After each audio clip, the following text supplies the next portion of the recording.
Hello everyone, welcome to my YouTube channel. I have recently returned. With inflation in the news this year and rising interest rates, I thought it appropriate that my return should cover the Fed. What exactly is the Fed, and how powerful is it? Is it, as some contend, a great barrier protecting the economy from collapsing? Or is it, as some conspiracies contend, a financial despot, muzzling thousands of Americans and held accountable by no one? In 1910, a group of international bankers joined Senator Aldrich of Rhode Island on what they called a hunting trip to Jekyll Island, but what was in fact a trip to discuss the formation of laws to govern U.S. currency. The goal? To write what became known as the Federal Reserve Act, which would move to stabilize the economy after several years of uncertainty by putting it under the president's control instead of Congress. 1913. The Fed is born. Despite criticism that allowing banks to write their own laws was a conflict of interest, the criticism grounded in the fact that the Founding Fathers originally condemned centralized banking.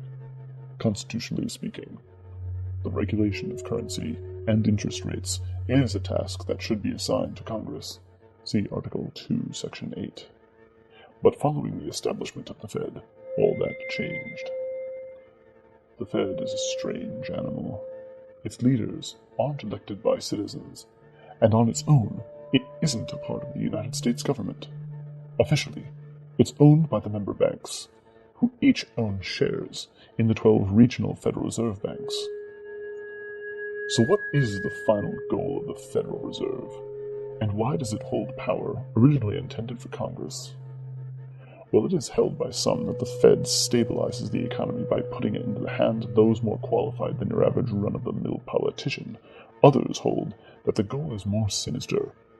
Truth be told, international banking has a rich history in conspiracy, be it with the Illuminati, UFOs, or any number of other stories. But for the sake of this video, we will focus on greed and the acquisition of power. Many believe the Fed is much more than a group of member banks, and is in fact part of a larger effort to control the world, if not only the global economy. They suggest there is a multi-generational group of banking families who are working to create a worldwide feudal society. Why, if these families are so well connected, would they need a banking system like the Fed? Some say it's because they need untraceable money.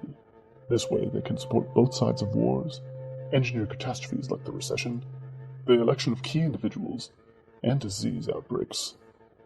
Republican, Democrat, angel or devil, neither side truly matters as long as the spice flows, money is made, and power is acquired. But what evidence is there for such a dynasty of wealth? It is curious to note that the names of prominent banking families associated with the Fed are the Rockefellers, Rothschilds, Morgans, Astors, and Warburgs, all of whom have a multi-generational connection to international banking, though no longer always in the limelight of society the way they used to be. Even more interesting is the allegation that just prior to the Great Depression, those bankers just named pulled their shares from the stock market just prior to the market crash, and then, following the crash, proceeded to buy up smaller stocks for dirt cheap prices. There's a chance this is just a coincidence. The Rothschilds and the Rockefellers were savvy in the financial industry. But when considering the allegations that the Fed can manipulate financial crises, isn't this excuse just a bit too convenient? It's worth noting that similar events happened in the 2008 financial crisis. Many people suffered at the hands of this crisis, and yet, who got the biggest welfare checks of them all? Bank of America, Citibank, and Chase. And who wrote those trillion-dollar checks? The Fed. And perhaps this is not so much a surprise. After all, who owns Bank of America, Citibank, and Chase but the Rothschilds, Rockefellers, and Morgans? For any of you who remain skeptical, I would direct your attention to the Fed's apparent immunity. In recent years, the Supreme Court ruled that an organization cannot hold a government function. This appears not to apply to the Fed. And when the Dodd-Frank bill came along to strip the Fed of some of its power, well, it was only a few years before that bill was repealed. That's all for today.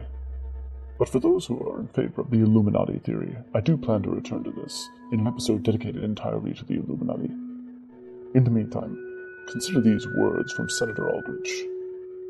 Before passage of this Federal Reserve Act, the New York bankers could only dominate the reserves of New York. Now, we are able to dominate the bank reserves of the entire country.